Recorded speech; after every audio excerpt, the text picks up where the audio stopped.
Let's welcome Steve Cadigan, former VP of People at LinkedIn.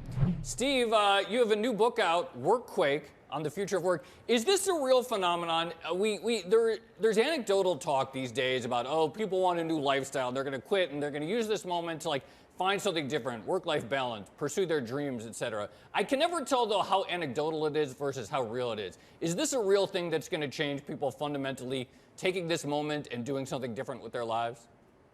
I absolutely think it will, but the wheels that put this in motion started well before the pandemic, where we saw over the course of the last 7 years, according to the Bureau of Labor Statistics, the length of time people were staying in jobs had moved from 5 to 4 years. And for the demographic 25 to 35-year-olds, that's come down to 2.8 years. So we've already been seeing this over the course of the last 7 to 10 years, that people are staying in jobs less than ever before. So I'm not surprised to see this, but I do think, and as you mentioned, the fact is we've had a year and a half to look at our life differently. Yeah. And in a world where you have more choice and where you see the world differently, I think many of us are going to make different decisions. And that's what we're starting to see play out right now with increasing resignations. What was the April number? Was the largest number of resignations in the United States since they've been tracking it for the last 20 years.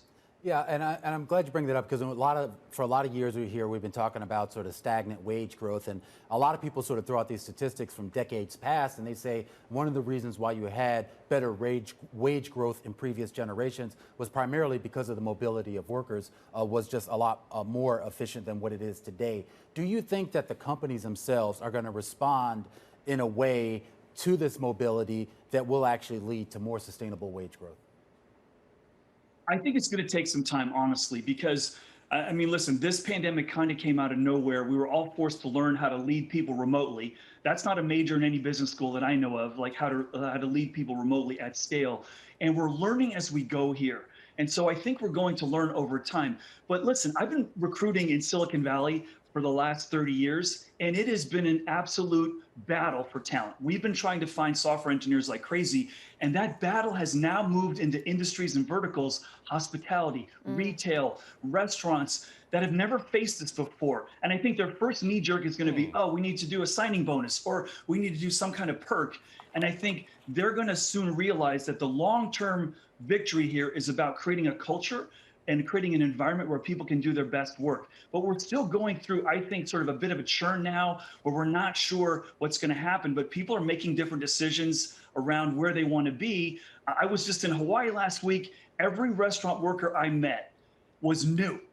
And a lot of the management staff said the people that were there are not coming back. So they're having to train new people, find new ways of recruiting. I think long-term that's going to benefit them. But we've faced this thing in Silicon Valley for a long time, and it forces you to have to be smarter and have to be more innovative around just wages. There's many other things that drive people to want to work for you. And I think right now what we've learned in the pandemic is people really value freedom and independence.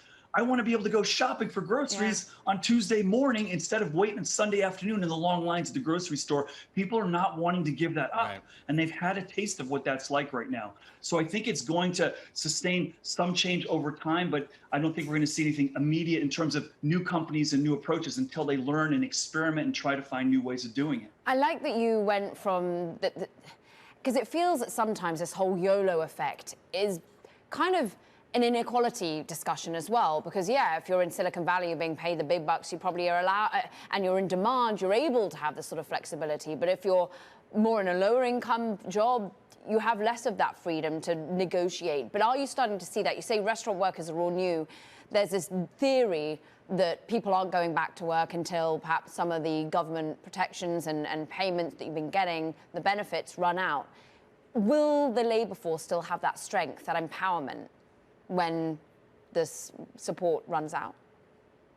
I think, do I think unemployment insurance contributes to some people delaying their reentry?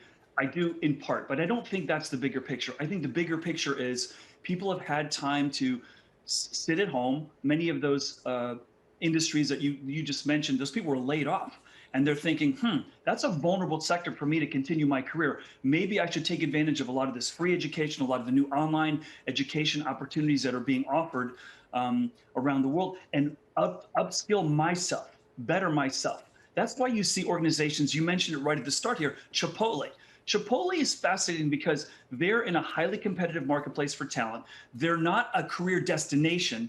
They're a career transition point. They know people that are going to work in their industry are not coming to there to work forever, but to work there while they find a job as an actor or while they finish their degree to go do something different. So what Chipotle said is, we know this isn't your desired destination. We're going to double down on you. We're going to give you free education, free degrees, no student loan, and you don't even have to stay here. And if you leave, you don't have to pay it back. We know this isn't your dream job, but we're okay with that. We want the best of the best that we can access. And so I think that kind of creativity is going to serve organizations well. And we will see, I think, more choice, at least for the next year, while we go through this transition period. Steve Cadigan, great to have some time with you, author of Work Quake.